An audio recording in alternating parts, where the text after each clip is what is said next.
Cuek disapa warga saat bersepeda, Deddy Mulyadi minta maaf akui ada waktu sombong, minta tak diganggu. Gubernur Jawa Barat, Deddy Mulyadi, menyampaikan permintaan maaf kepada warganet yang menilai dirinya bersikap sombong.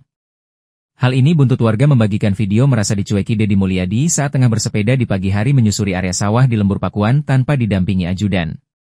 Pengunggah video itu awalnya menyapa Deddy Mulyadi yang saat itu mengenakan pakaian serba putih sedang bersepeda, namun sapaan itu justru tak digubris. Kini viral lantaran menuai beragam komentar hingga disebut sombong, Deddy Mulyadi pun menyampaikan permintaan maaf.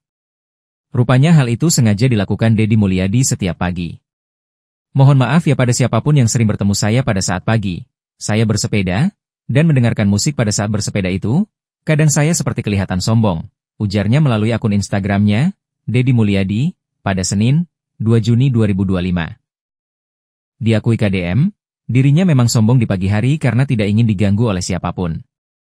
Hal itu dilakukan KDM mulai pukul 5 WIB hingga pukul 8 atau pukul 10 waktu Indonesia Barat. Jujur aja saya memang lagi sombong itu, demi diri saya sendiri agar diri saya bisa berelaksasi menikmati jam di mana jam itu hanya untuk diri saya sendiri, yaitu jam 5 sampai pukul 8, kalau hari Minggu sampai jam 10 WIB, tuturnya.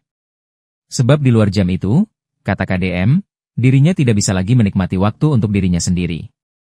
Karena di luar itu, saya bukan untuk diri saya sendiri. Saya untuk banyak orang, tambahnya.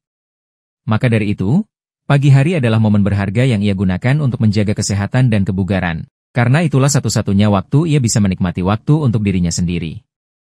Sebagai pelayan masyarakat, Deddy Mulyadi mengatakan dirinya harus selalu sehat.